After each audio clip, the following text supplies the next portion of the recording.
নমস্কার বন্ধুরা, kitchen adventure আর family journey চ্যানেলে তোমাদের সবাইকে স্বাগত। তো আজকেও একটা রেসিপি নিয়ে তোমাদের সামনে হাজির হয়েছি। তো চলো, ডাইনিংয়ে সব গুছিয়ে রেখেছি, সেগুলোই তোমাদের দেখাবো। আর রেসিপিটা কি করব সেটাও বলে দেবো। চলো। তো বন্ধুরা, এখানে আছে দেখো লাউ শাক।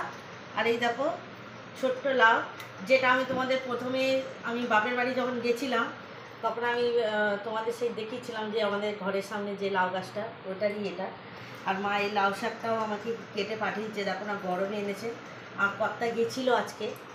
তো আমাদের নারকেল বাগানের পুকুর আছে, ওটা একটা একদম ছিঁচে ফেলা হয়েছে যেহেতু মাটি কাটানোর জন্য।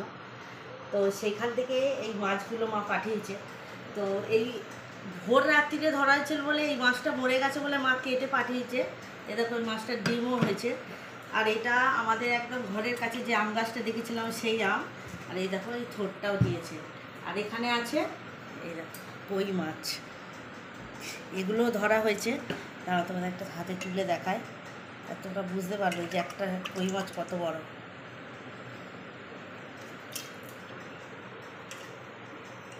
এই দেখো বলবো এক একটা কই মাছের সাইজ।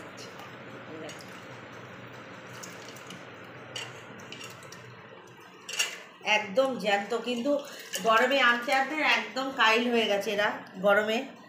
তো এই দেখো আমার ছেলে এখানে মুড়ি দিয়ে দিচ্ছে, বলছে আমাদের ওদের খিদে পেয়েছে বলে এই দেখো মুড়ি দিয়ে দিচ্ছে। একদম কই মাছগুলো সব কটা জ্যান্ত আছে, এই দেখো সব কটা জ্যান্ত আছে। তো এগুলো দিয়ে আজ এই রেসিপিটা করবো শুরু। আমার ছেলে মুড়ি দিয়ে দিয়েছে, বলছে এদের খিদে পেয়ে গেছে বলে যখন আমি এখানে জল দিয়েছি আমার ছেলে ফ্রিজ থেকে বরফ এনে এর মধ্যে দিয়ে দিয়েছে।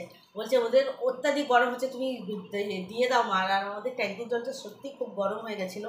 ও এনে বরফ আর মুড়ি দিয়ে দিয়েছে, বলছে ওদের খিদে পেয়ে গেছে, দেখো মুড়ি ভাসছে। তা চলো সব প্রিপারেশান করে নিই। আর আমি যে লাউ শাকটা যে করবো এইটা, এই লাউ শাকটা আমি শ্বশুরবাড়ি থেকেই এই রান্নাটা শেখা আমার। তো আমি সেটাই তোমাদের সঙ্গে আজকে শেয়ার করব। তো চলো কেটে কুটে নিয়ে সব একদম রেডি করে নিয়ে তোমাদের সামনে হাজির হচ্ছি। তো বন্ধুরা দেখো, এই যে লাউ শাক, এখানে আলু, আর এটা হচ্ছে রাঙা আলু, আর এটা বেগুনটা আমি বেশি দিয়েছি, নাহলে এই শাকটা একটু মাখো মাখো হবে না। আর এই যে লাউ আর আলু কেটে নিয়েছি। আর এই দেখো মাছে লবণ আর হলুদ মাখিয়ে নিয়েছি। তো চলো রান্নাটা শুরু করা যাক। প্রথমে আমি ঝোলটা বসাবো। তো বন্ধুরা, ঝোলটা বসানোর আগে এ দেখো ধনে আর জিরে নিয়েছি, এটা একটু শুকনো খোলায় ভেজে নেবো। এটা আমার ঝোলের জন্য লাগবে। দেখো মশলাটা ভেজে আমি তুলে নিয়েছি। এবার কড়ার মধ্যে দিয়ে দেবো সর্ষের তেল মাছটা ভাজার জন্য। তো বন্ধুরা দেখো মাছটা আমি ভালো করে ভেজে নিয়েছি। আর মুড়োটা লেজাটা ভাজতে অনেকটা সময় চলে গেছে। তো এখানে দেখো এখন কড়ার মধ্যে দেবো আমি একটু কালো জিরে, এই যে ঝোলের জন্যে একটু হাতে ঘষে নেব, নিয়ে দিয়ে দিচ্ছি। আর দেবো একটু রাঁধুনি, আর একটু দেবো দিচ্ছি দুটো তেজপাতা। আমি ফ্লেমটা একদম লো করে রেখেছি। আর দিচ্ছি কটা এই যে কাঁচা লঙ্কা। এই ফোড়ন থেকে একটা ফোড়নটা আমার হয়ে গেছে। এবার দিয়ে দিচ্ছি আলুগুলো।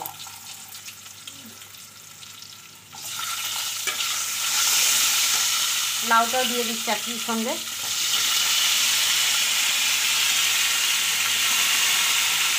মশলা দিয়ে দেবো, দিচ্ছি অল্প হলুদ গুঁড়ো,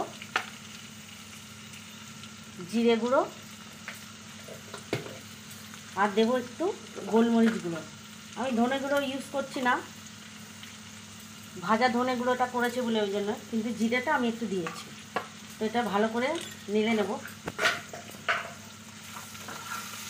মশলাটা কষাবে, একটুখানি জল দিয়ে দিই নাহলে পুড়ে যাবে। দিয়ে এটা ভালো করে কষিয়ে নেব।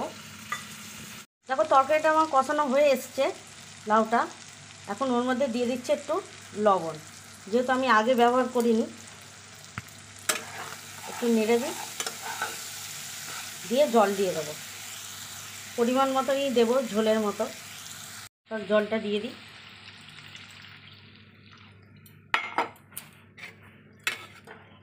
আর একটু দিয়ে দেবো, আর একটুখানি জল দিয়ে দিচ্ছি। মাছগুলো দেবো, মুড়োটাও রয়েছে, একটু ফোটাতে হবে, ওই জন্য দিলাম। চলো এবার ঢাকা দিয়ে দিই। বন্ধুরা ঝোলে তো জল দিয়ে দিয়েছি, এবার ঝোলটা ততক্ষণ ফুটুক, ওই দিকের গ্যাসে দিয়ে দেবো, তারপর আমি শাকটা রান্না করব। এখন কড়ার মধ্যে দিচ্ছি একটু সর্ষের তেল, তেলটা একটু গরম হোক। আর এই যে দেখো কালো জিরে নিয়েছি, একটু হাতে এইভাবে ঘষে দিয়ে দেবো শাকটা বসানোর জন্য। আর দিয়ে দিচ্ছি ওই একই সঙ্গে একটা কাঁচা লঙ্কা, কারণ আমি কাঁচা লঙ্কার পরে তখন দিচ্ছি তেজপাতা। প্রথমে আলুগুলোকে দেবো, দিচ্ছি রাঙা আলু আর এমনি আলু। বেগুনগুলো দিয়ে দিই। তো বেগুনটা দিয়ে নেড়ে নিয়েছি, এবার শাকটা দিয়ে দেবো। তো দেখো এখন শাকের মধ্যে দিয়ে দিচ্ছি একটু লবণ, দিচ্ছি একটু জিরে গুঁড়ো। বিশেষ কিছু মশলা নেই এর মধ্যে দেওয়ার জন্য, তো এইটাই এর মশলা। তো এরকম একটা ছোটো প্যাকেটের পোস্ত নিয়েছি, এখন এই গ্রাইন্ডারে দিয়ে দেবো, দিয়ে আগে ব্লেন্ড করে নেবো। এটা আমার শাকের জন্য লাগবে। আগে একটু শুকনো গ্রাইন্ড করে নেবো, তারপর এর মধ্যে দেবো কাঁচা লঙ্কা। এখানে পোস্ত আর কাঁচা লঙ্কাটা দেখো বেটে নিয়েছি, আর এখন এখানে শাকটা ঢাকা দিয়ে রেখেছিলাম। চলো একটা খুলে দেখি, হাত সরা লাগবে। চলো কারণ এই পোস্তটা মধ্যে দিয়ে দেবো, আর এই মিক্সারে করে একটু জলও দিয়ে দেবো। আর আমরা এই রান্নাতে হলুদ ইউজ করি না, তোমরা চাইলে হলুদ দিতে পারো। এবার ভালো করে নেড়ে ঢাকা দিয়ে দেবো। আর জল দিতে লাগবে না, এবার ঢাকা দিলেই এটা হয়ে যাবে।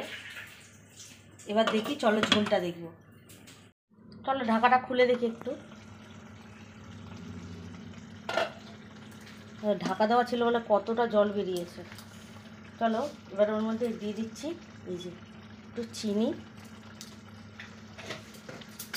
আর দেবো একটু গোলমরিচের গুঁড়ো, গোলমরিচ গুঁড়ো একটু নেড়ে দেবো। এটা প্রায় হয়েই এসছে। তো এবার একই সঙ্গে একটু দিয়ে দিচ্ছি এই যে কাঁচা সর্ষের তেল, দিয়ে নামিয়ে নেব। একটু মিশে যাক গন্ধটা চারিদিকে। পুরো ঝোলটা অনেকটা ফুটে গেছে, তখন ঢাকাটা খুলে একটু দেখি। চলো দেখি, একটু নেড়ে দিই। আলুও সেদ্ধ হয়ে গেছে আর লাউও সেদ্ধ হয়ে গেছে। ঠিক আছে, সেদ্ধ যখন হয়ে গেছে তাহলে মাছটা দিয়ে দিই। মুড়োটা আগে দেবো, নাহলে মুড়োটা সেদ্ধ হতে সময় লাগবে। বন্ধুরা মুড়োটাকে আমি অনেকক্ষণ ফুটিয়ে নিয়েছি, এবার বাদ বাকি মাছগুলো দিয়ে দেবো। চলো এবার ঝোলটা খুলে দেখি, লেগে যাবে। একটু নেড়ে দিই। ঝোলটা মোটামুটি আমার একদম কমপ্লিট। ভাজা মশলাটা দিয়ে দেবো, তেজপাতাগুলো আমার আর দরকার নেই।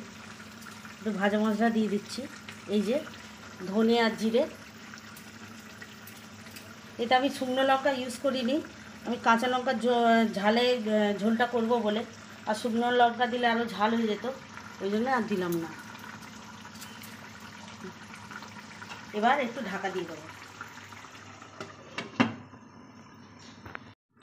তো এবার দেখো ঝোলটা আমি বন্ধ করে দিচ্ছি।